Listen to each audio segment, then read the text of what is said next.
Bismillahirrahmanirrahim. Assalamualaikum warahmatullahi wabarakatuh. Innal hamdalillah nahmaduhu wa nasta'inuhu wa nastaghfiruh wa na'udzu billahi min shururi anfusina wa sayyiati a'malina.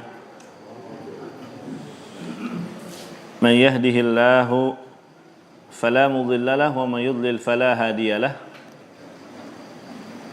أشهد أن لا إله إلا الله وحده لا شريك له وأشهد أن محمدا عبده ورسوله صلى الله عليه وعلى آله وصحبه وسلم تسليما كثيرا أما بعد. Kaum muslimin jamaah salat subuh rahimani wa rahimakumullah, kita melanjutkan pembahasan dari kitab 175 Jalan Menuju Surga karya Fadilatul Syekh Naif ibn Mamduh ibn Abdul Aziz Al Saud hafizahullahu ta'ala. Pada pertemuan yang lalu kita sudah sampai penjelasan tentang keutamaan wudu dan amalan-amalan yang terkait dengannya. Maka selanjutnya Asy-Syaikh menjelaskan tentang keutamaan azan. Azan adalah syariat yang sangat agung dalam agama kita. Apa itu azan? Definisinya azan adalah al-i'lan, pengumuman akan masuknya waktu salat. Ya, al-adzan lughatan al-i'lan, ini pengumuman dengan suara yang tinggi sehingga mudah ditangkap. Sebagaimana firman Allah Ta'ala di surah At-Taubah ayat 3, wa adzanu minallahi wa rasulihi ilan nasi yaumal hajjil akbar annallaha bari'un minal musyrikin. Jadi disebutkan di sini wa adzanun minallah, dan azan dari Allah. Apa artinya azan dari Allah dalam ayat ini? Pengumuman dari Allah, wa rasulihi, dan juga dari rasulnya, ilan nasi yaumal hajjil akbar, pengumuman kepada umat manusia di hari haji akbar. Apa isi pengumumannya? Annallaha bari'un minal musyrikin, bahwasanya Allah dan rasulnya berlepas diri dari kaum musyrikin.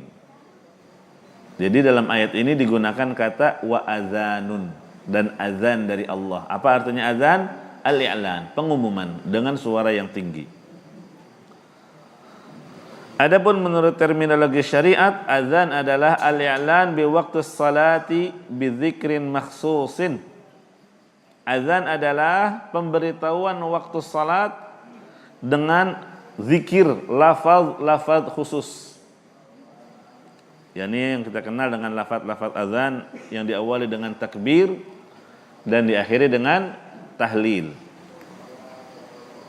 Iya. Keutamaan azan pertama disebutkan dalam hadis Abu Hurairah radhiyallahu anhu bahwa Rasulullah sallallahu alaihi wasallam bersabda, idza nudiya lis-salati adbara asy-syaitanu wa lahu duratun. Apabila dikumandangkan azan untuk salat, maka syaitan lari, pergi, bahkan agar tidak bisa mendengar azan, di samping perbuatannya lari, dia menimbulkan suara, yaitu suara yang hina. Ya, karena dia nggak suka dengan azan, yaitu durat. Durat itu kentut yang berbunyi.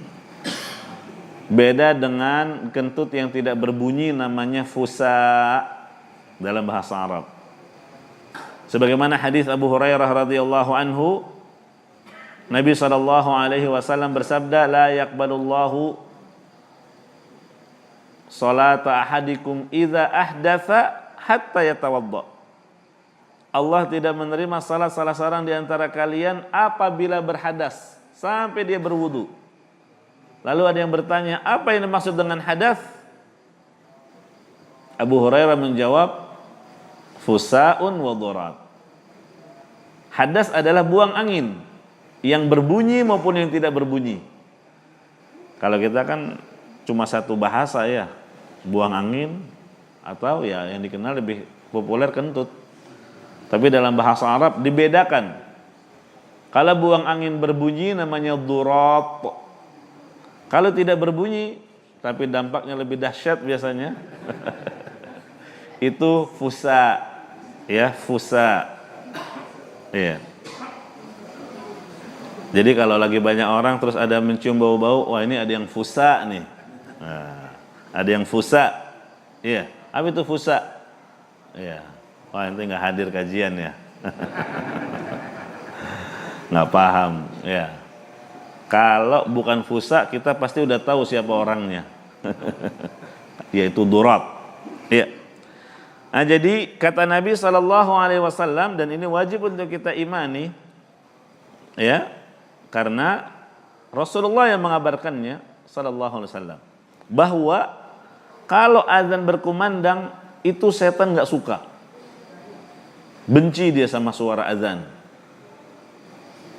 Ketidaksukaannya dibuktikan dengan perbuatan, aksi, lari, menjauh, diikuti juga dengan suara agar tidak bisa mendengar azan, yaitu dengan kentut.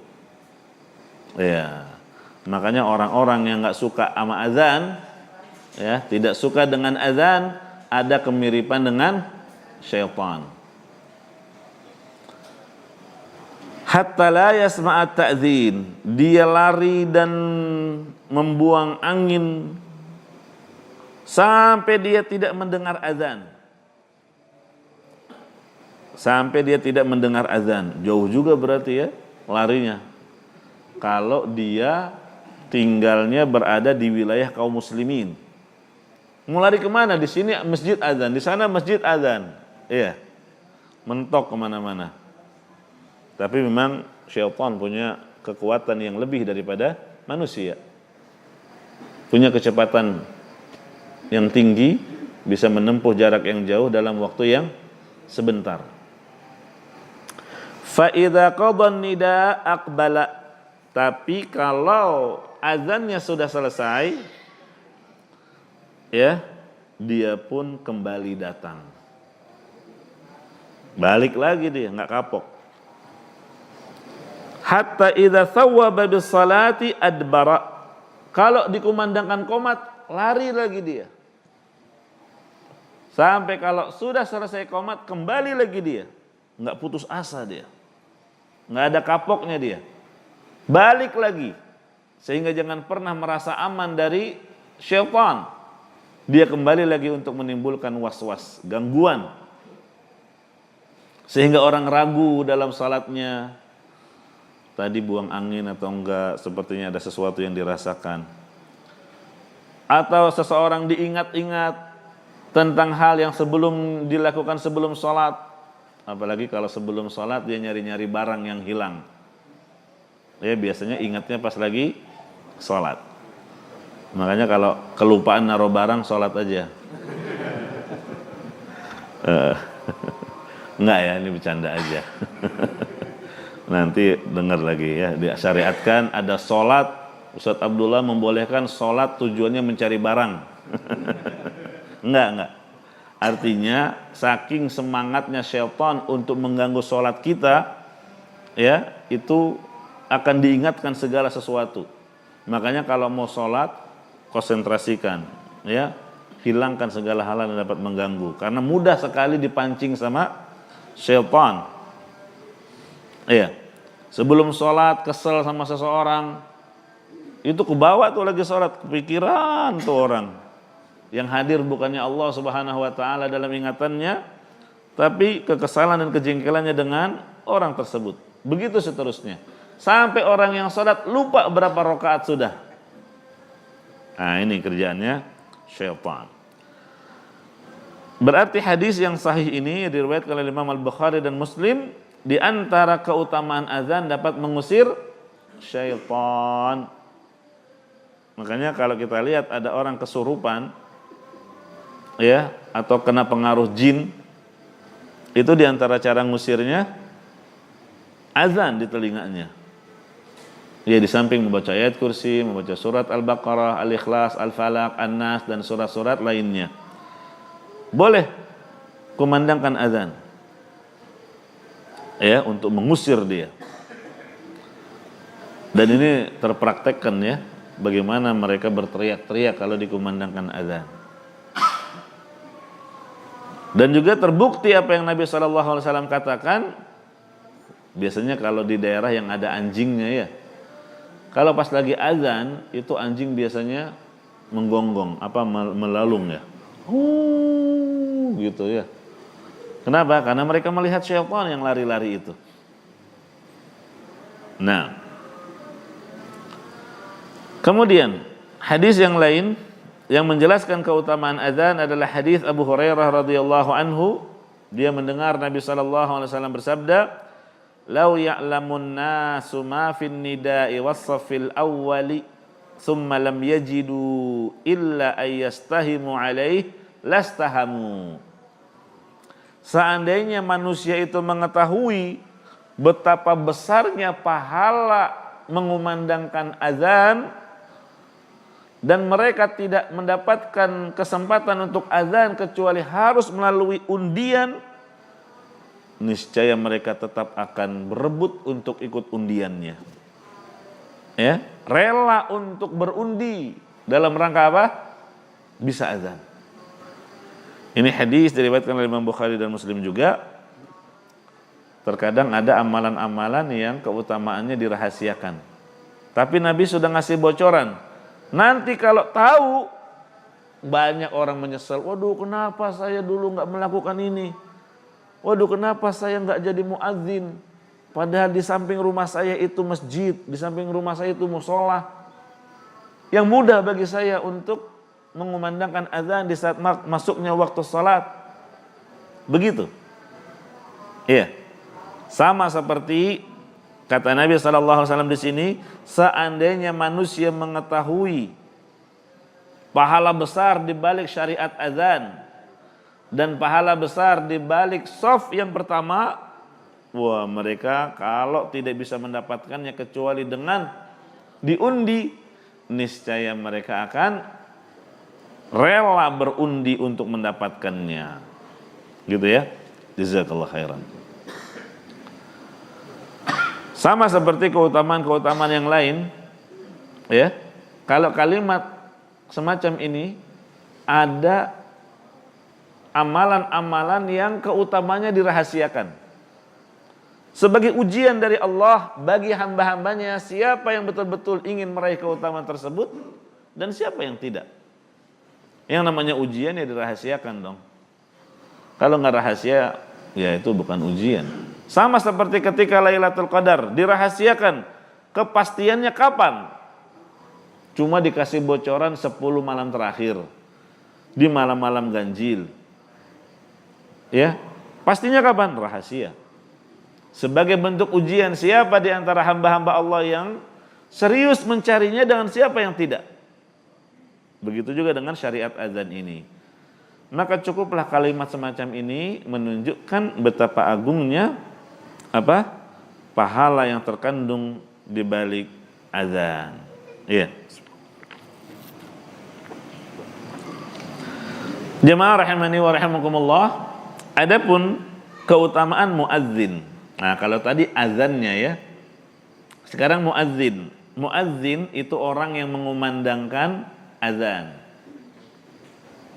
Orang yang mengumandangkan azan. Pertama disebutkan dalam hadis riwayat Muslim dari Muawiyah radhiyallahu anhu, al-muadzinuna atwalun nasi a'naqan yaumal qiyamati. Para muadzin adalah orang-orang yang paling panjang lehernya pada hari kiamat. Jadi lehernya panjang-panjang. Iya. Kalau kita lihat orang leher panjang sekarang, wow, cacat ya. Aib. Dianggap aib. Itu orang leher panjang amat. Sampai susah masuk rumah. Tapi di akhirat justru menunjukkan keutamaan orang tersebut. Kenapa? Karena di akhirat kata para ulama, di antaranya ketika di mahsyar, di saat matahari mendekat beberapa mil, dan ini sudah kita bahas pada 2 pertemuan yang lalu tentang 7 golongan manusia yang mendapatkan naungan Allah Azza wa Jal. Matahari mendekat beberapa mil saja jaraknya, sehingga manusia berkucuran keringat sampai membanjiri.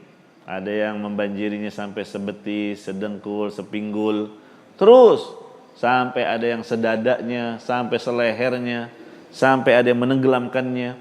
Tapi kalau orang yang lehernya panjang, bagaimana dia akan tenggelam? Iya. Ini keutamaan pertama. Di akhirat para muadzin lehernya panjang. Masya Allah.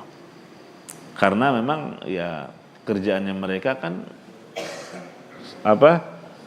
bersuara dengan suara tinggi, menoleh ke kanan dan menoleh ke kiri lehernya. Iya. Sehingga keutamaan yang mereka dapat pun terkait dengan lehernya panjang. Yang kedua, disebutkan dalam hadis Ibnu Umar radhiyallahu anhuma, Rasulullah sallallahu alaihi wasallam bersabda, "Yughfaru lil muadzini muntaha adzanihi."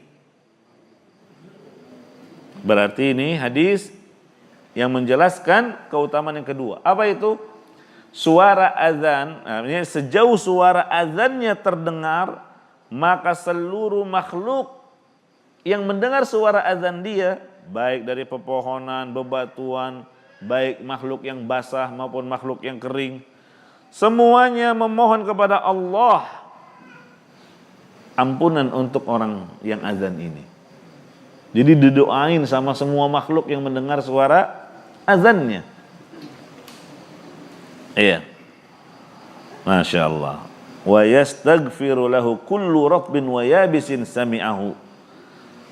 Setiap makhluk yang basah maupun yang kering.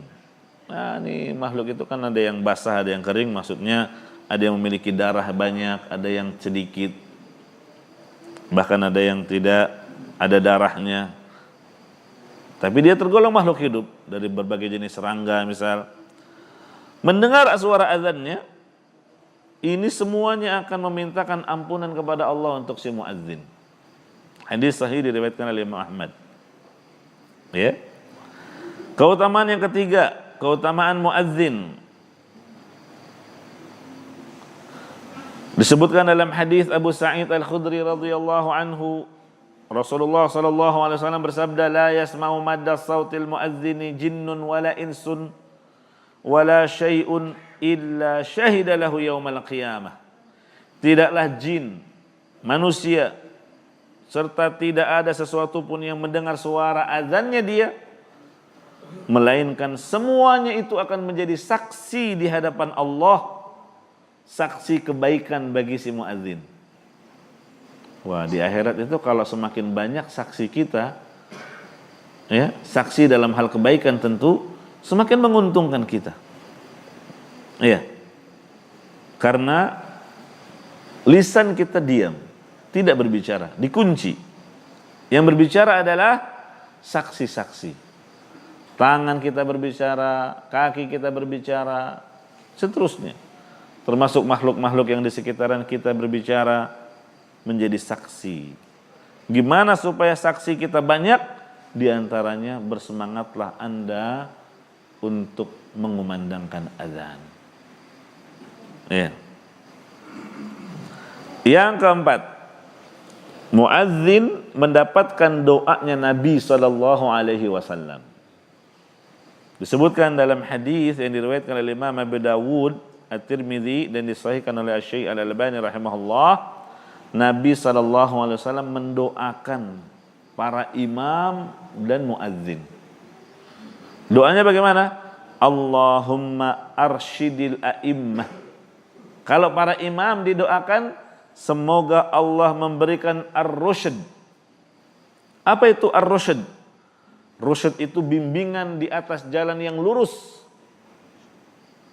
Ya Allah, berilah ar-rusyd, yakni kelurusan bagi para imam sehingga jauh dari penyimpangan, jauh dari kesesatan. Waghfir, ini sisi pendalilan kita, lil muadzinin, waghfir lil muadzinin.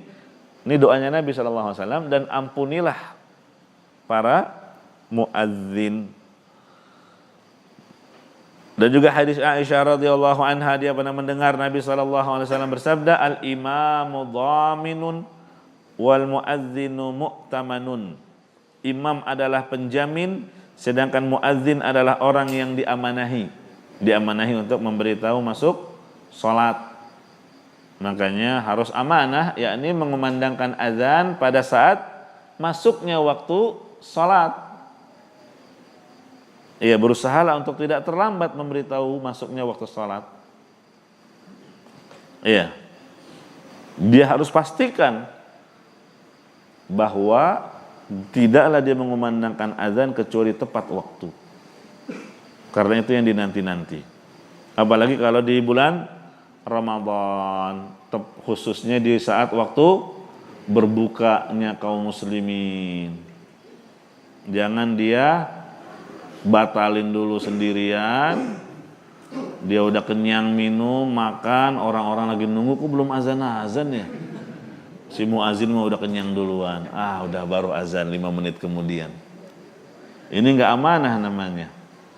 Iya, silakan dia batalkan secukupnya, seteguk, 2 teguk, atau 3 teguk air, baru dia azan. Selesai azan, baru dia silahkan memakan apa yang dia suka. Gitu ya. Nah, karena al-muadzinu mu'taman, seorang muadzin itu orang yang diamanahi. Fa arsyadallahu al-a'immah wa 'afa 'anil muadzinin.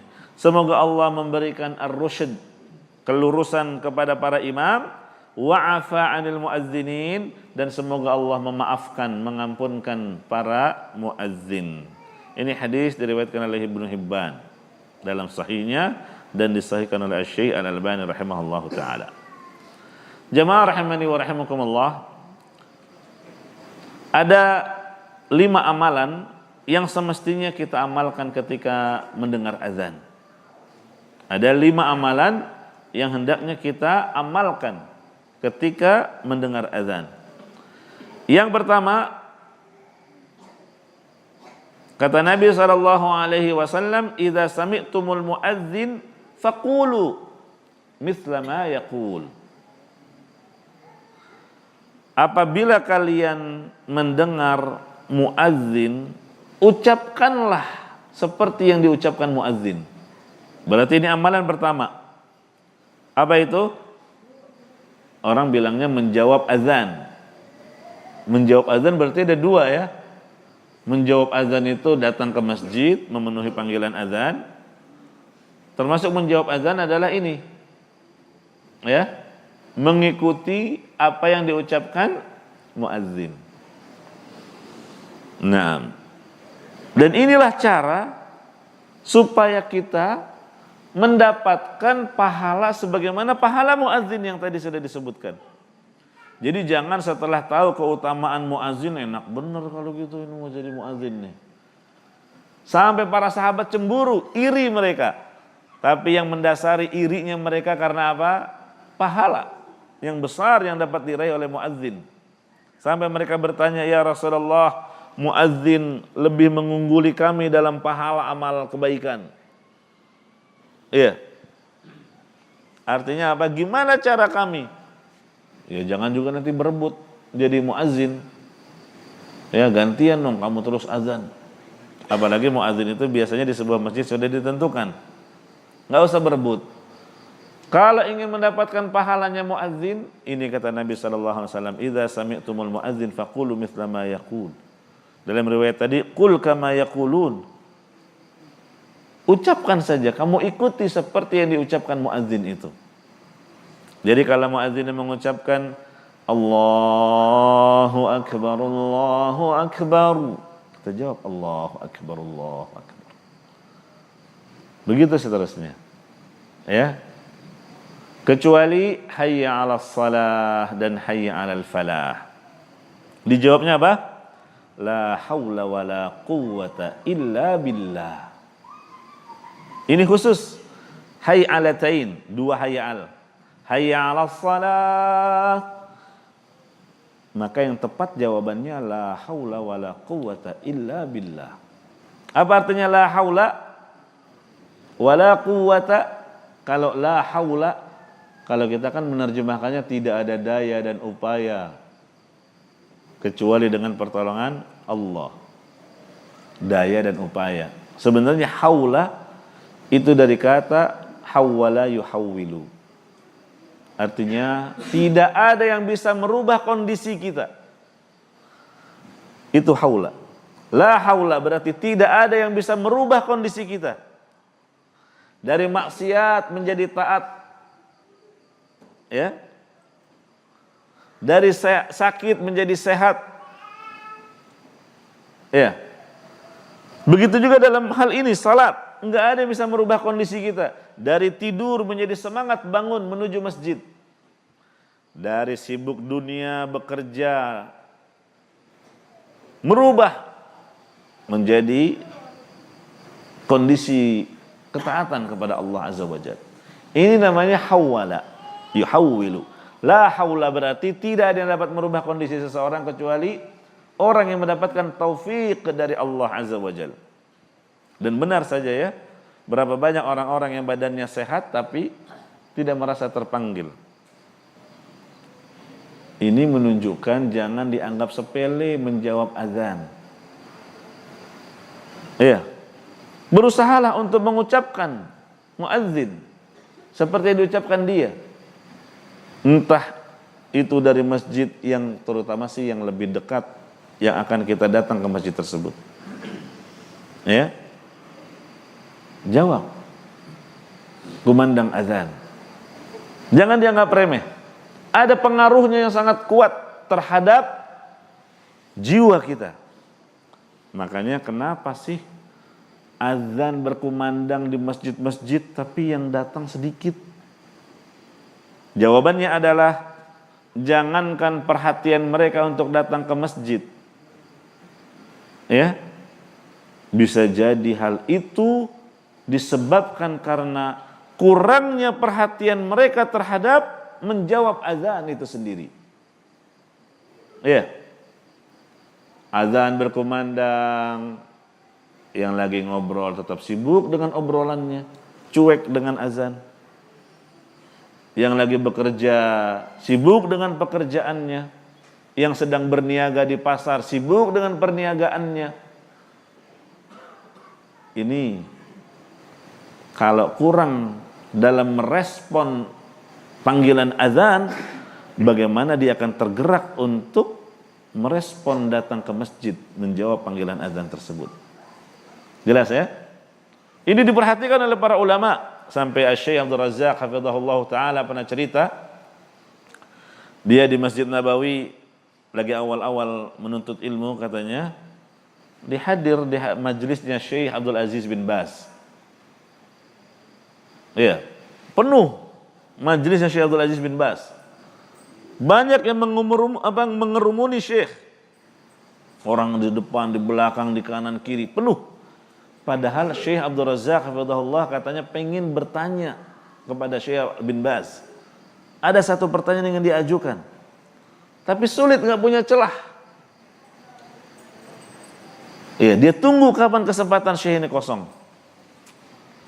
Dan dia waktu itu belum tahu adab bertanya bagaimana. Ketika azan berkumandang, entah itu azan Isya atau azan apa tidak disebutkan oleh Syekh, orang yang tadi mengerumuni Syekh buyar. Masing-masing semuanya meninggalkan Syekh. Pas azan berkumandang, kata Syekh Abdul Razak, ini kesempatan saya nih untuk bertanya. Mumpung Syekh lagi sepi, ditinggalin orang-orang. Ya karena belum tahu, masih awal-awal belajar, kata Syekh Abdul Razak. Azan masih berkumandang, didekatilah Syekh Abdul Aziz bin Baz. Assalamualaikum wahai Syekh. Ini soal, saya punya pertanyaan begini. Syekh Abdul Aziz bin Baz balik bertanya, apakah kamu tidak mendengar azan? Iya. Azan. Nah, Syekh, dengar. Iya, dibiarkan. Sama Syekh enggak dijawab. Ya, dicuekin. Artinya apa? Ini lagi azan, beri hak saya untuk mendapat pahala menjawab azan. Sebagaimana kalau kamu menjawab azan juga mendapatkan pahala karenanya. Lihat seorang ulama besar, ya, mempunyai perhatian terhadap hal ini.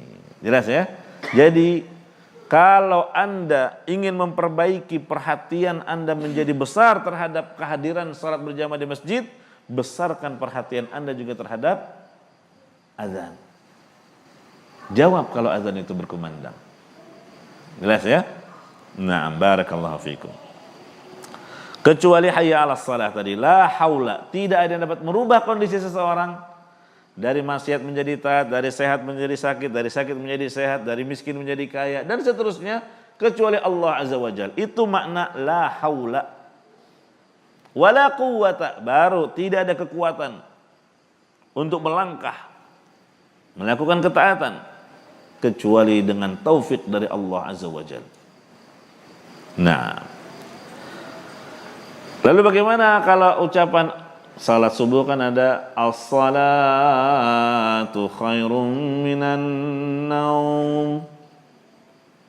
Apa jawabannya? Ada yang bilang, oh kalau as-salatu khairum minan naum jawabannya shadaqta wa bararta. Artinya engkau benar wahai muadzin dan engkau telah berbuat kebaikan.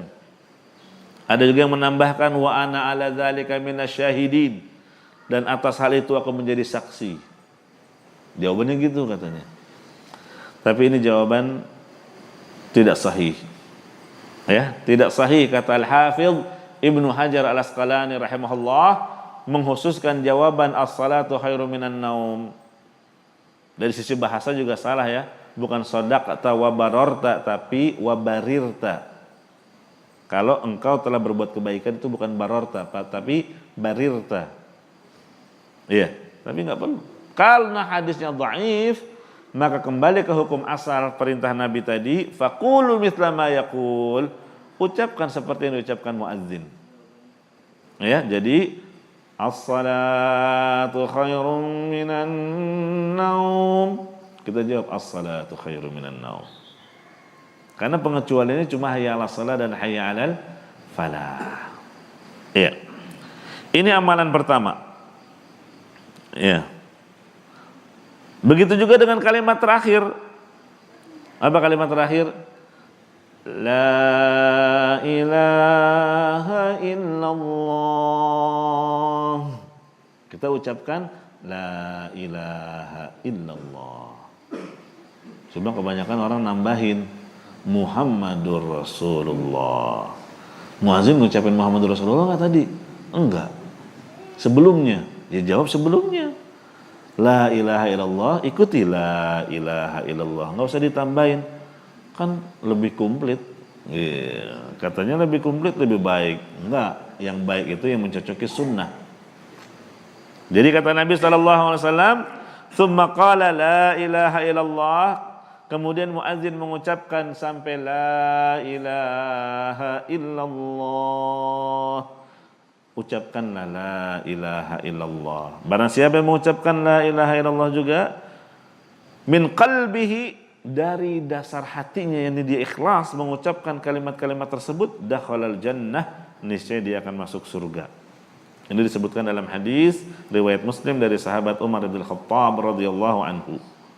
Amalan yang kedua yang disyariatkan ketika azan, terkait dengan azan, kalau tadi ketika azan mengikuti muazin, yang kedua adalah bersolawat kepada Nabi sallallahu alaihi wasallam.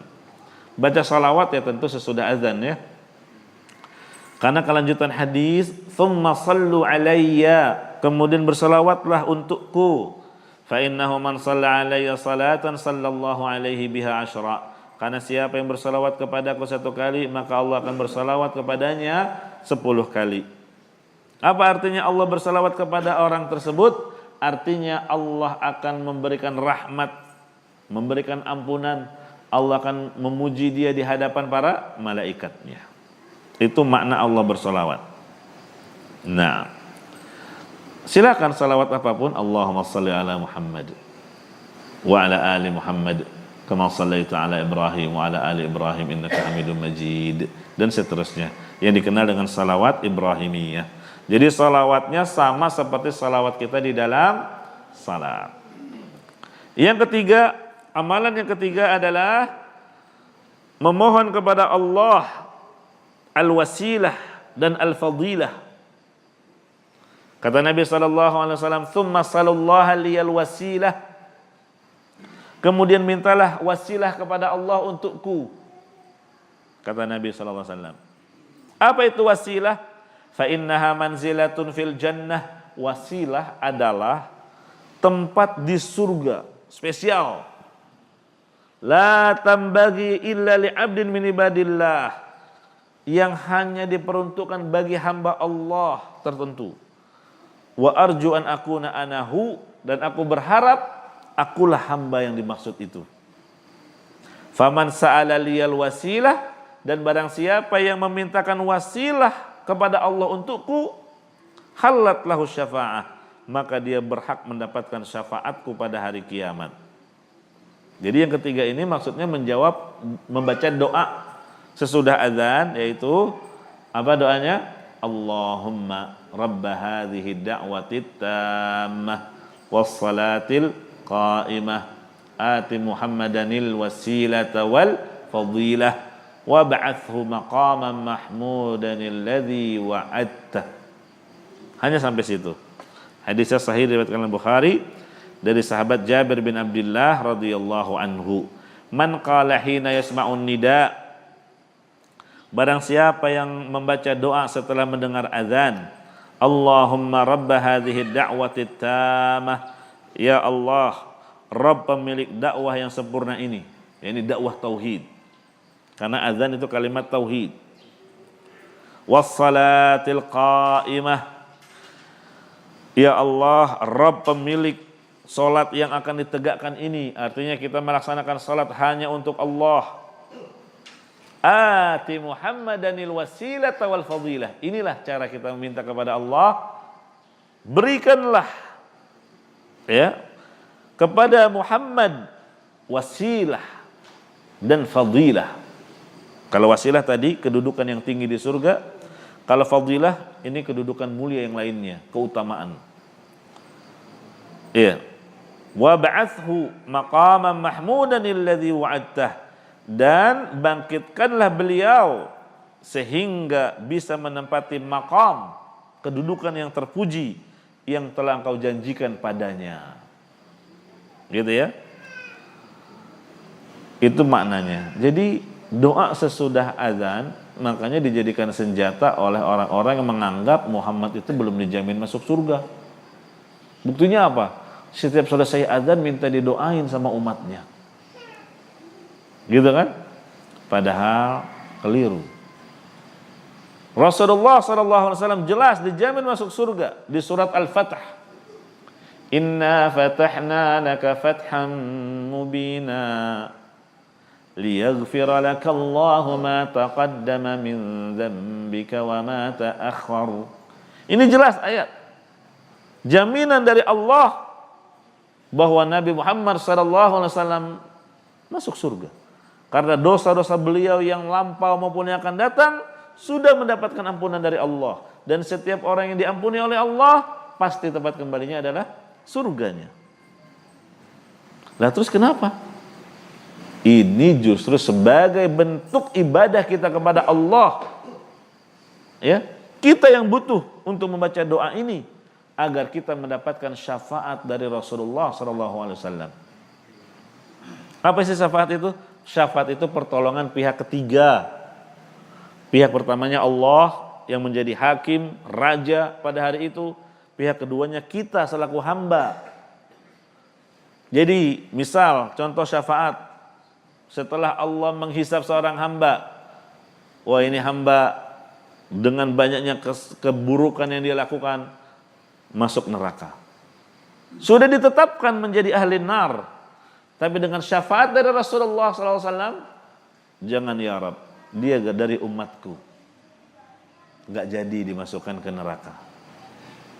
Atau dia sudah dimasukkan ke neraka dengan syafaat dari Rasulullah SAW, dia dikeluarkan dari neraka. Atau dia disiksa di dalam neraka dengan siksaan yang berat, dengan syafaat menjadi ringan azabnya, diringankan azabnya. Termasuk bentuk syafaat juga apa? Orang ditetapkan masuk surga tapi belum masuk, masih berada di pintu. Kan gak enak cuma dikasih di pintu doang, suruh nunggu. Yang namanya nunggu kan perbuatan paling gak enak ya. Walaupun ruangan ber-AC, dikasih fasilitas wifi apa gitu kan, nunggu tetap aja gak enak. Tapi kan nunggunya di depan pintu surga. Apalagi udah ngelihat dalamnya, udah kebelet pengen masuk ini. Ngelihat bidadari-bidadari yang cantik, keindahan surga yang luar biasa. Dengan adanya syafaat baru dipersilahkan masuk. Wah, lari cepet-cepet dia. Ya. Ini juga dengan syafaat. Atau dia sudah ada di dalam surga tapi levelnya tingkat rendah kelasnya. Dengan adanya syafaat diangkat derajatnya di dalam surga, naik kelas dia. Begitu seterusnya. Berarti dalam kondisi apapun kita di akhirat, kita membutuhkan syafaat dari Rasulullah SAW. Nah, gimana supaya dapat syafaat dari beliau? Ini dia. Kalau dengar azan, selesai azan, baca doa sesudah azan. Makanya hafalkan yang nggak hafal. Ya, pengen dapat syafaat tapi nggak pernah mengamalkan cara untuk mendapatkan syafaat dari Rasulullah gimana. Nah, ini amalan yang ketiga. Amalan yang keempat adalah mengucapkan 2 kalimat syahadat, tapi dengan redaksi khusus. Sebagian menyebutkan ini diucapkan ketika muadzin selesai mengucapkan 2 kalimat syahadat. Jadi selesai mengucapkan asyhadu an la ilaha illallah, asyhadu an la ilaha illallah, asyhadu an la ilaha illallah, asyhadu an la ilaha illallah, asyhadu anna muhammadar rasulullah, asyhadu anna muhammadar rasulullah, asyhadu anna muhammadar rasulullah, asyhadu anna muhammadar rasulullah. Baru baca ini. Apa itu? Asyhadu an la ilaha illallah wahdahu la syarikalah wa asyhadu anna muhammadan abduhu wa rasuluh. Iya. Boleh dia tambah raditu billahi rabba wa bi muhammadin rasulah wa bil islami dina. Ini mirip dengan zikir pagi dan zikir sore. Cuma bedanya kalau zikir pagi, zikir sore, raditu billahi rabba wa bil islami dina dulu. Muhammad ketiga, gitu kan? Tapi kalau menjawab azan tidak. Makanya kita harus bisa menempatkan kapan ini dibaca dengan redaksi ini, kapan dibaca dengan redaksi yang berbeda. Mirip-mirip. Ya. Apa kata Nabi SAW yang mengamalkan itu? Ghufira lahu dzanbuh, diampuni dosa-dosa dia yang telah lalu. Ini hadis sahih riwayat Muslim. Berarti disyariatkan juga mengucapkan kalimat tadi. Dan amalan yang kelima, memanjatkan doa selesai azan, selesai membaca zikir-zikir tadi, kita berdoa sesuai dengan yang kita inginkan. Karena kata Nabi SAW, la yuraddu du'a bainal azani wal iqamah. Tidak akan ditolak doa yang dipanjatkan seorang hamba antara azan dengan qomat. Iya, manfaatkan itu kesempatan emas. Dalam sehari ada 5 waktu. Anda punya hajat, kebutuhan yang mendesak, panjatkan di antara azan dan qomat. Makanya jangan langsung qomat setelah azan, kasih jeda. Ya, bukan termasuk hal yang sunnah kalau selesai azan langsung qomat. Kasihan orang, beri dia kesempatan ya untuk datang dan untuk membaca doa. Barakallahu fikum. Kemudian kita selesaikan sedikit lagi ya, tadi 5 amalan. Di poin selanjutnya masih berkaitan soalnya, yaitu hadis dari Anas bin Malik radhiyallahu anhu, sami'an Nabiy sallallahu alaihi wasallam rajulan wa huwa fi masirin lah. Kata Anas bin Malik, Nabi sallallahu alaihi wasallam pernah mendengar seorang lelaki yang ketika di dalam perjalanannya dia mendengar mengucapkan Allahu Akbar, azan ya ini. Nabi SAW kemudian berkata, alal fitrah, dia di atas fitrah, ini di atas Islam, di atas tauhid. Lalu dia mengucapkan, asyhadu an la ilaha illallah. Nabi mengatakan, kharaja minan nar, dia telah keluar dari neraka. Artinya apa? Dia tidak akan masuk dalamnya. Fastabaqal qaumu ila rajul. Akhirnya orang-orang bergegas ingin tahu siapa laki-laki yang mengucapkan kalimat ini. Dan yang Nabi katakan dia di atas fitrah, dia keluar dari neraka. Fa idza ra'a ghanamin hadarathu salatu faqama yu'adzin. Ternyata laki-laki yang mengumandangkan azan tadi adalah seorang pengembala kambing yang datang waktu salat. Lalu dia mengumandangkan azan untuk dirinya sendiri. Ini menunjukkan apa? Walaupun kita sedang bersendirian, misal para petani di ladangnya, di sawahnya, para nelayan di tengah lautan, ya nggak mungkin bagi mereka untuk menghadiri masjid. Tetap kalau dia sudah tahu masuk waktu sholat, azan. Untuk dirinya sendiri. Karena Nabi tidak mengingkari pengembala kambing ini. Masya Allah. Ya. Kemudian hadis berikutnya, idza kana ar-rajulu bi ardiqin fahanatis salatu falyatawadda. Apabila seorang laki-laki berada di tanah yang luas, lalu tiba waktu salat, hendaklah dia berwudu.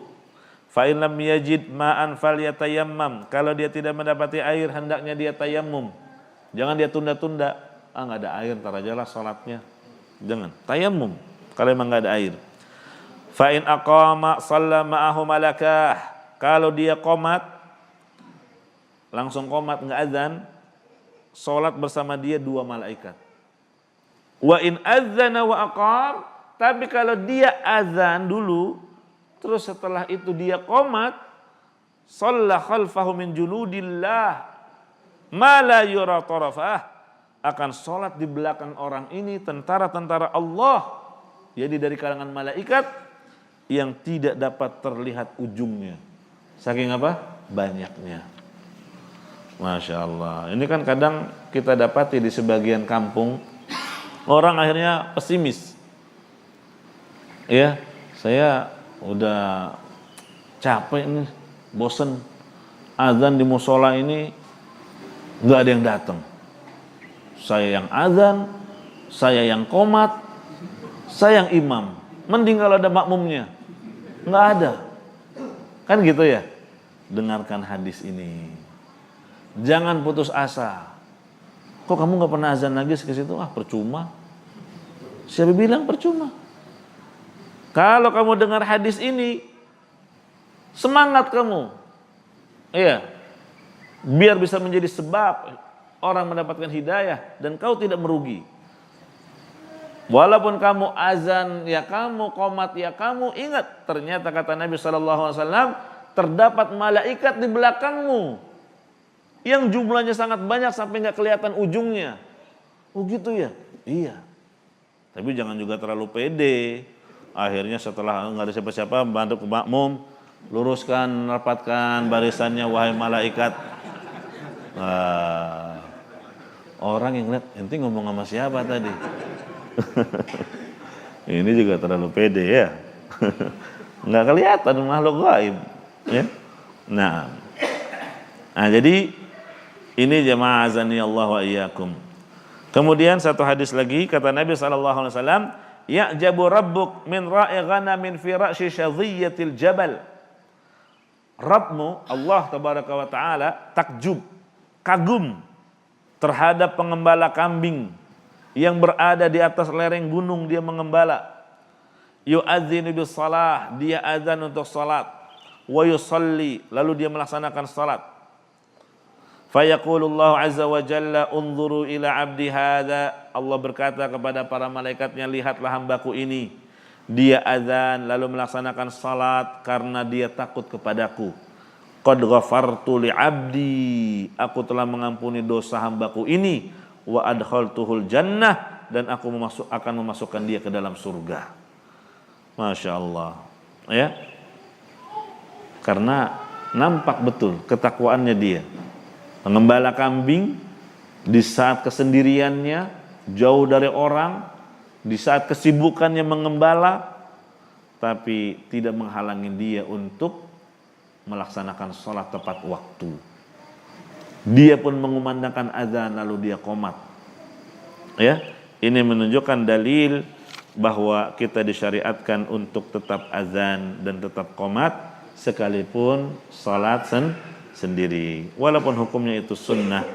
Tapi betapa banyak amalan-amalan yang sunnah ternyata dibalik itu pahalanya sangat besar. Makanya jangan pernah meremehkan ini sunnah. Jangan remehkan amalan hanya karena hukumnya sunnah, ya. Nah, barakallahu fikum. Ini beberapa hal yang dibawakan oleh penulis dalam kitab ini terkait dengan syariat azan. Silakan selanjutnya kalau ada hal yang ingin ditanya, falyatafadhal mashkura. Barakallahu fikum. Terima kasih Ustaz. Silakan para jamaah yang ingin mengajukan pertanyaan dari bapak-bapak lebih dahulu.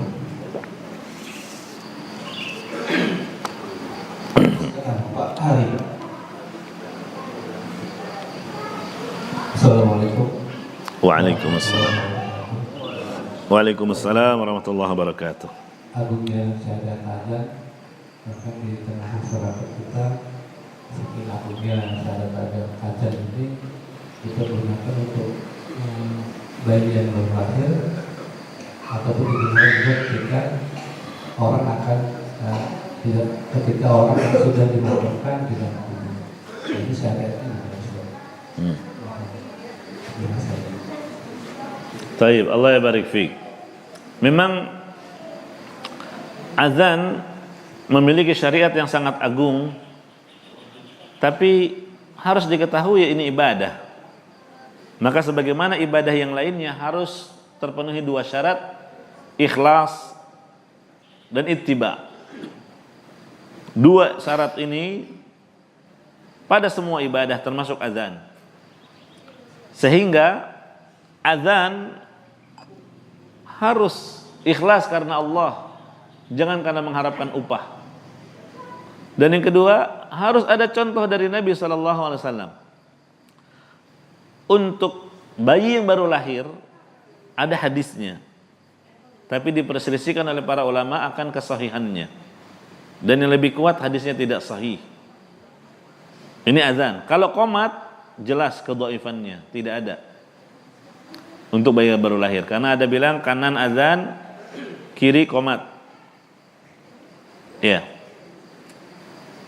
Kalau azan ada dalil, hadisnya diperselisihkan akan kesahihannya, ya, tapi yang kuatnya itu hadis dhaif, tidak bisa diamalkan. Tapi kalau qomat jelas tidak disyariatkan. Sedangkan untuk menguburkan mayit ini juga tidak ada sama sekali hadisnya. Kalau tadi yang pertama terkait dengan bayi lahir masih ada dalil. Ini terkait dengan menguburkan mayit tidak ada dalil sama sekali akan hal itu. Berarti ini perkara baru yang diada-adakan. Ya? Nah, karena apa? Mayit tidak ada manfaatnya dikumandangkan azan. Ya? Karena azan itu maknanya ajakan untuk sholat. Apa hubungannya dengan menguburkan mayit? Ini sudah menjadi mayit, apalagi kalau dikenal ini mayit, jangankan masih hidup, ya, apa jangankan udah mati begini, masih hidupnya aja dia dengar azan nggak pernah datang, ya, apalagi udah mayit begini, itu secara logika, ya, makanya ada orang-orang yang ngakunya Islam nggak pernah ke masjid, ya kan, tapi sekalinya ke masjid maunya dia di depan. Menjadi mayit, disolati. Nas'alullah salam wal afiyah. Jadi tidak ada syariat tentang menguburkan mayit itu diazankan terlebih dahulu. Ya. Adapun ketika bayi baru lahir ada syariatnya, yang memandangnya sahih dia mengamalkan, yang memandangnya dhaif dia tinggalkan. Tapi kalau untuk menguburkan jenazah tidak ada sama sekali. Jelas? Allah ya barik fiik. Ya, ada lagi? Fadhal.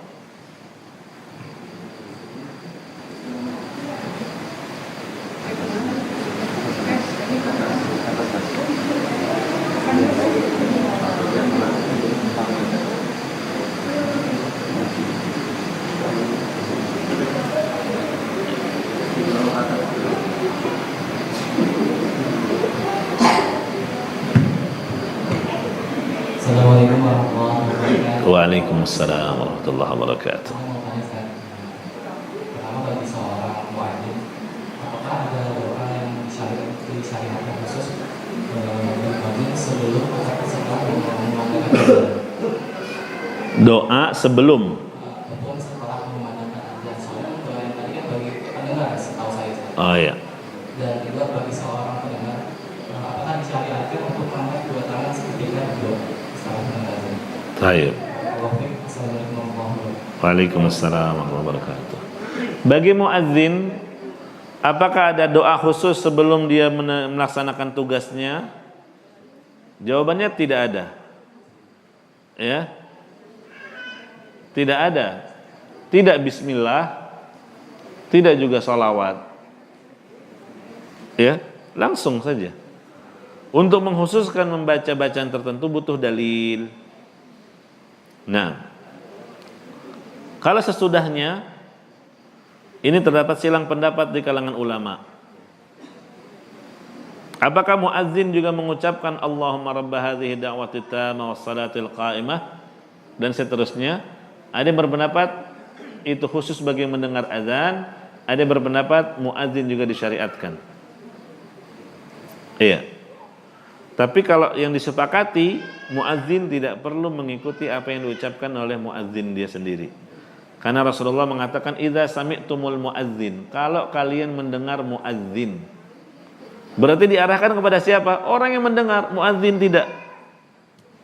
Itu sisi pendalilannya. Iya. Tapi ada juga yang berpendapat muadzin juga mengikuti. Jadi muadzin setelah mengucapkan Allahu Akbar, Allahu Akbar, Allahu Akbar, Allahu Akbar, dia sendiri. Iya, begitu seterusnya.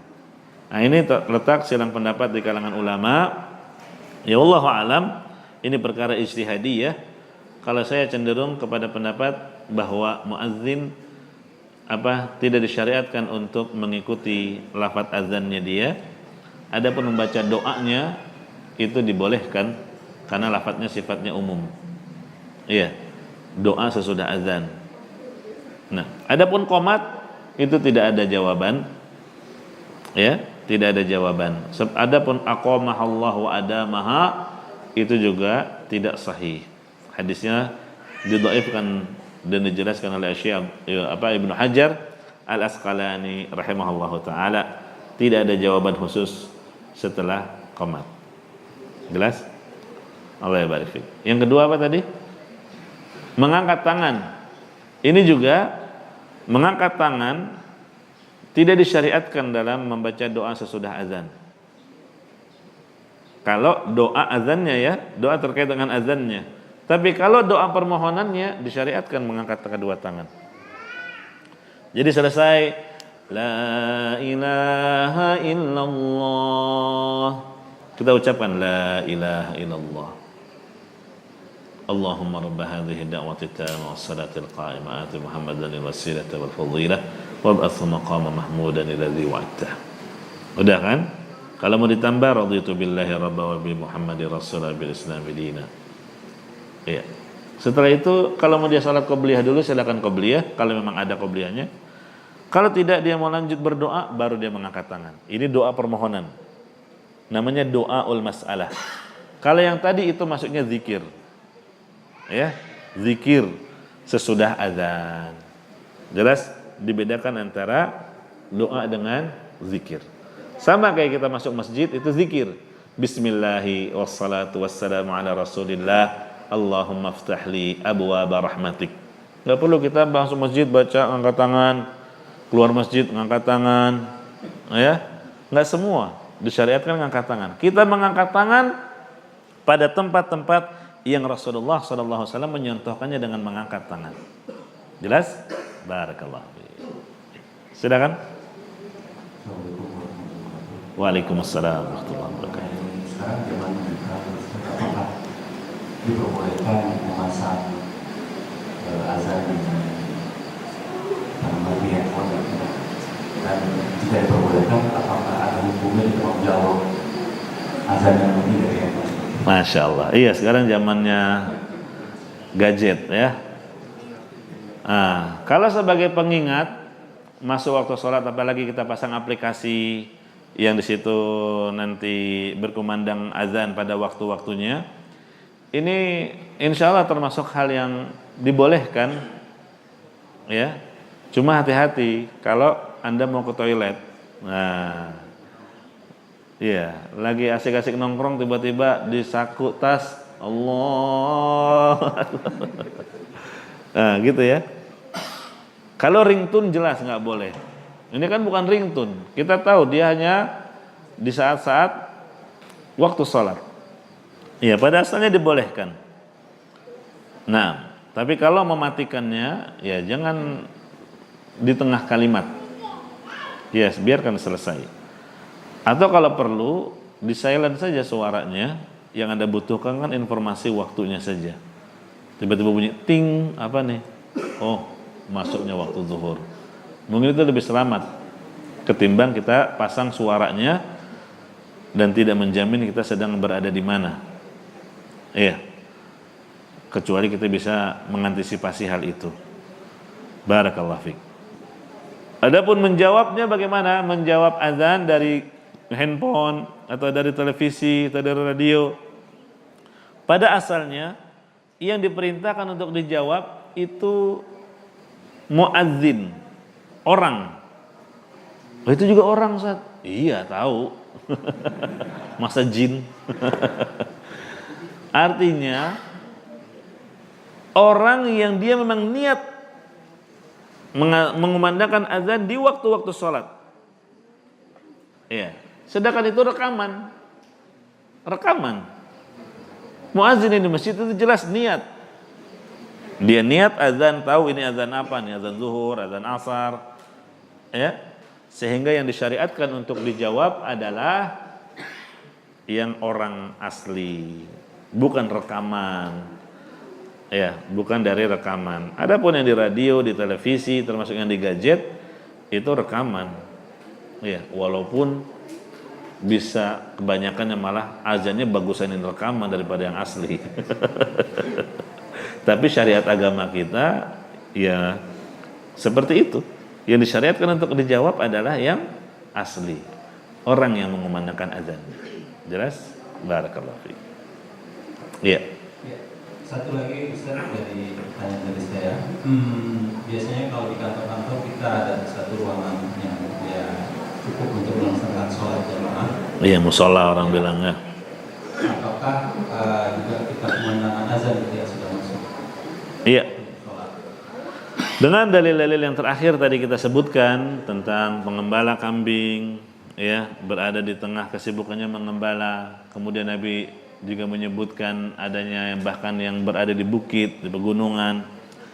Iya, kalau mereka saja disyariatkan untuk tetap mengumandangkan azan, apalagi yang seperti tadi disebutkan di dalam ruangan nyaman, ya, tetap mengumandangkan azan. Tapi bagi yang akan melaksanakannya secara berjamaah ataupun sendirian. Iya, jadi jangan dikatakan syarat azan itu kalau mau berjamaah. Kalau kamu sholat sendirian ngapain azan? Iya, ada dalil-dalil yang tadi kita sebutkan menunjukkan sholat sendirian pun disunnahkan untuk azan dan qomat. Begitu. Jelas? Barakallahu fiik. Ya, ini yang dapat kita bahas pada kesempatan yang mulia ini. Semoga Allah berikan keistiqomahan kepada kita untuk senantiasa semangat dalam menimba ilmu agama ini, karena dengan cara seperti ini niscaya Allah akan mudahkan langkah kaki kita menuju surganya kelak. Amin ya rabbal alamin. Kita tutup, subhanakallahumma wa bihamdika asyhadu an la ilaha illa anta astaghfiruka wa atubu ilaik. Wassalamualaikum warahmatullahi wabarakatuh.